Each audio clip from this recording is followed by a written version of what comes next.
Let's bring in Fox News political analyst Dick Morris, who joins us from Sacramento. Now, Dick, some conservatives out there, Bob Kagan and even Bill Kristol, are saying it's not fair to jump on the president here. This is a fluid situation. They're trying to get a handle on it. They're trying to have the right thing done in Egypt.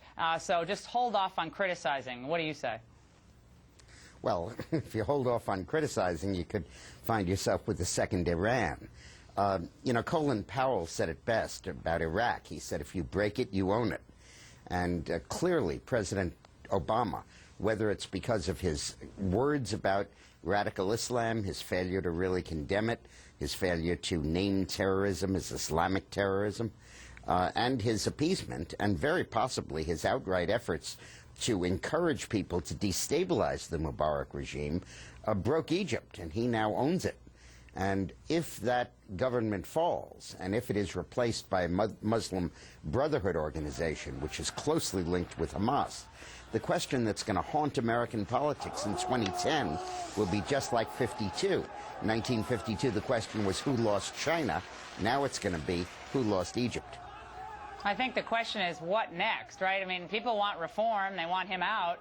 And then the question is what fills that vacuum? And are we sufficiently, Dick, engaged on the ground? Have we been engaged on the ground with credible secular leaders? You know, we think of the analogy that's not all that perfect to Poland and the Reagan administration's, you know, nurturing of a true freedom movement in Eastern Europe. That was done, and it was done over a period of years. But you know, there are some signs that a lot of people saying this administration's kind of bored by foreign policy, and it wasn't engaged with those secular possibilities on the ground in Egypt early enough.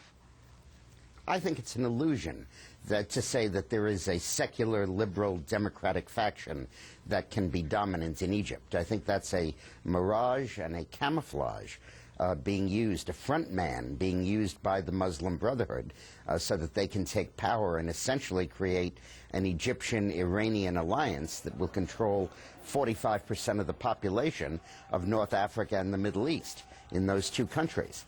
And I think that what Mubarak should be doing, and what the Obama administration should be doing, is aggressively confronting the demonstrators. I think that if we encourage the military to stand down, if we encourage the Mubarak supporters to refrain from controversy or even from violence, we really are opening the door to an Islamic fundamentalist domination. If Obama is so concerned about this, where was he when they were doing the same stuff in Iran? In Iran, he didn't lift a finger, and there were these massive street demonstrations.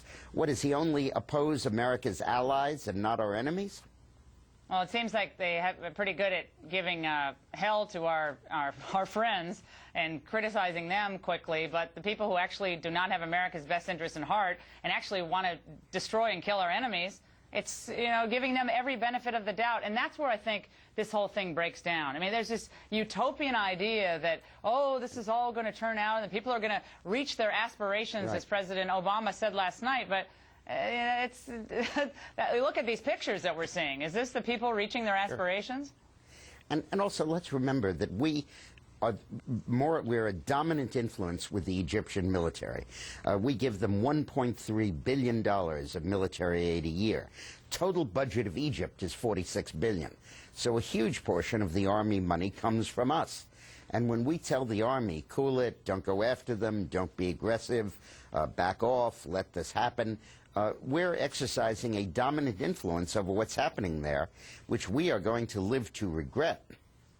And meanwhile, did you see the McCain secret meeting with President Obama? The two are going to sit down after John McCain's rather kind remarks about the president. He's learning about, you have to trim spending and all this. And you open up the paper today and you see they're ready to have a sit down.